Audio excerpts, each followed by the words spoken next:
Another setback for Russia.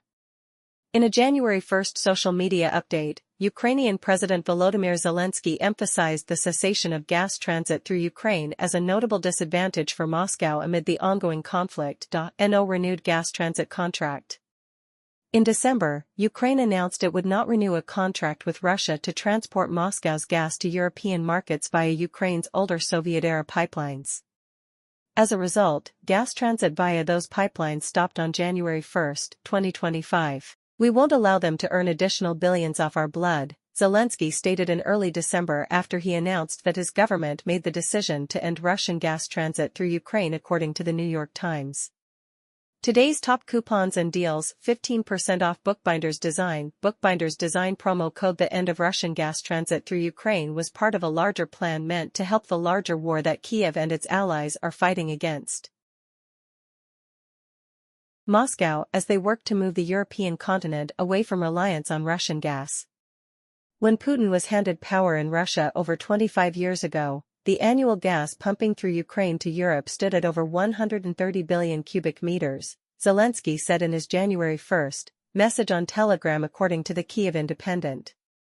One of Moscow's biggest defeats. Today, the transit of Russian gas is zero, Zelensky added.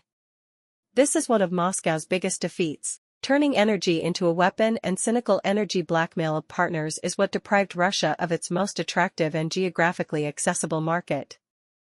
The end of Russian gas transit through Ukraine might be a major blow to Moscow, but it may not be as damaging to the Kremlin's overall gas business, since the amount of gas that transited through Ukraine has been relatively small in recent years.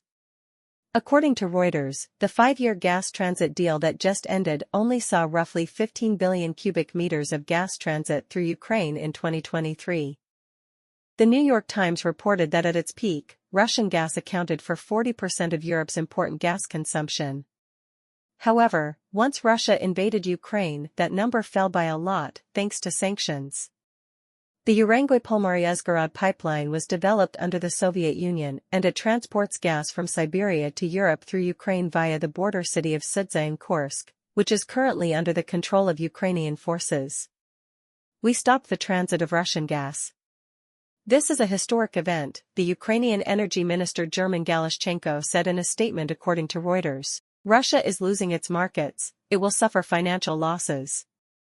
While the stoppage of Russian gas transport through Ukraine might be a win for Kiev, it also presents new challenges for the embattled Ukrainians. It's possible Moscow could begin targeting Ukraine's gas pipeline infrastructure in 2025. The New York Times reported that military analysts have suggested that Ukraine's large gas pipeline network